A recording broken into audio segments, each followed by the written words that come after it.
ভাগ 0 সমান অনির্ণয়। আসলে কেন অনির্ণয়, এই অনির্ণয় মানে কি, এটা আমরা আজকে সম্পূর্ণ ভিডিও দেখলে ভালোভাবে একদম বুঝতে পারবো। ঠিক আছে, যদি বলি যে 7 গুণন 0 সমান আমরা কত বলি, এখানে জাস্ট 0 বলি। আমি যদি এখানে 0 এর মান বের করতে চাই তাহলে এখানে কি আসবে বলেন তো, এখানে আসবে আমাদের 0/7, তাই না? আবার বিষয়টি যদি আমরা এভাবে করতে চাই যে আমরা এখানে 7টা রাখ দিলাম, 0টা ওইদিকে পার করে দিছি, তাহলে কি হতে পারে, তাহলে 0/0।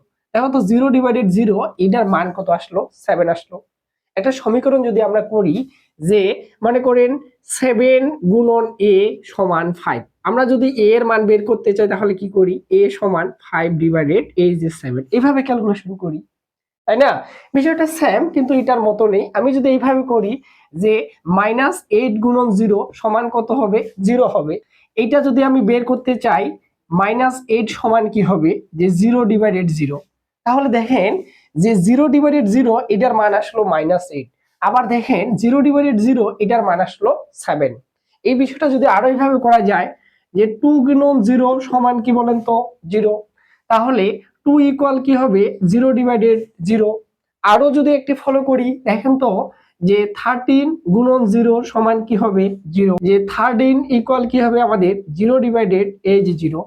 তাহলে এবার ভালো করে আমরা বিষয়টা একটু ফলো করে দেখি যে 0/0 এটার মান 7, আবার 0/0 এটার মান -8, 0/0 এটার মান 2, 0/0 এটার মান 13।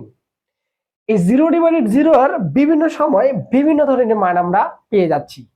এই জন্যে এটাকে বলা যাচ্ছে যে 0/0 এটার মান হলো অনির্ণয়। অনির্ণয় মানে হলো যেটা আমরা একুরেট বলতে পারি না যে এর মানটা অরিজিনালি কত, এই জন্য এটাকে অনির্ণয় বলা হয়। আশা করে যাই বিষয়টি আমরা ক্লিয়ার হয়েছি।